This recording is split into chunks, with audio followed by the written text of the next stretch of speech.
रहमत ड्रामे की प्रेडिक्शन नाज़रीन और सामीन कुछ इस तरह से है। अगली एपिसोड के अंदर खूब रोमांस और प्रीशे और बारी का प्यार होने वाला है। कुछ सीन बेड के ऊपर, कुछ ड्रेसिंग के ऊपर, कुछ सोफे के ऊपर और कुछ किचन के ऊपर और कोई एक दूजे दे बावा शावा फरफुर के, यानी कि सीन ऐसे होने वाले हैं जनाब। पप्पी होगी, जफी होगी, बाहों में बाहें होंगी, अखा में चक्खा होंगी और खूब डिलीवरी होगी डायलॉग्स की। क्योंकि बारी साहब बेचारा मरा जा रहा था प्रीशे के लिए, खैर आखिरकार मिल ही गई है, जिंगू लाला भी हो ही जाएगा। अच्छा जी, अगले एपिसोड में कुछ इस तरह से है। मैरिज हॉल के अंदर ही प्रीशे की जो शादी है रंग में बंग डाल दिया और अनाया ने डाल ही दिया, क्योंकि अनाया अपने माँ बाप को लेके आई है। अनाया ने बारी के पास भी आई है और बारी ने अनाया का खूब थैंक्स कहा और कहा कि तुम अपने माँ बाप को लेके आई हो, इसके ऊपर मैं बहुत ज्यादा आपका मशकूर हूँ। और अनाया ने दिल से क्या होना है कि लैके तो मैं आना ही सीखी, तमाशा नहीं सही मैं लाना ही थे आके। जैसा कि आप लोगों ने देखा है, प्रीशे जो कि मैरिज हॉल में स्टेज के ऊपर एंट्री दे रही थी हमारे बारी के साथ, प्रीशे के लहंगे और चुनरी के ऊपर अनाया ने अपना पाँव रख दिया।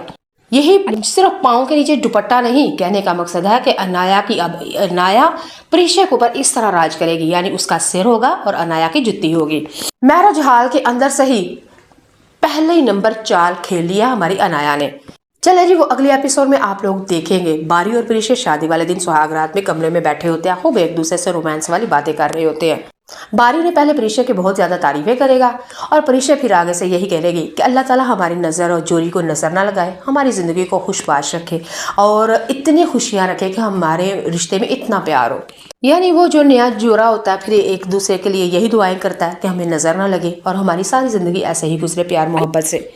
उधर आपको बता रही हूँ मिनाल, यानी बारी ने तो मिनाल का भाई बारी की और प्रीशे की तो शादी हो चुकी है, लेकिन मिनाल की अब अपने ससुराल में कुत्ते वाली हो रही है जनाब।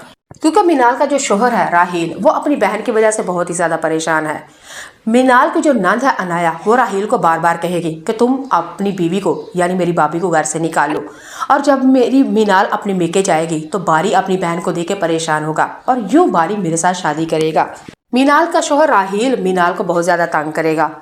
उधर दूसरी तरफ बारी का जो बाप है शयान सर, और शयान का जो बड़ा भाई है यानी अनाया का बाप, वो भी उसको ब्लैकमेल करेगा।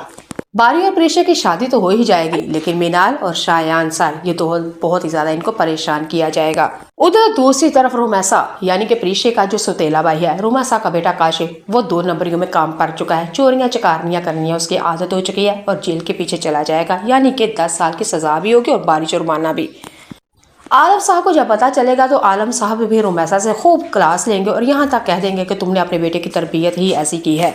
मैं हर वक्त बेटा बेटा कहता था, लेकिन जुबैदा बहुत अच्छी है जिसने 3 बेटियों की तरबियत इस तरह की है कि सारी दुनिया आज मेरी बेटियों की तारीफें कर रही है, और बेटों से तो बेटियां ही अच्छी हैं।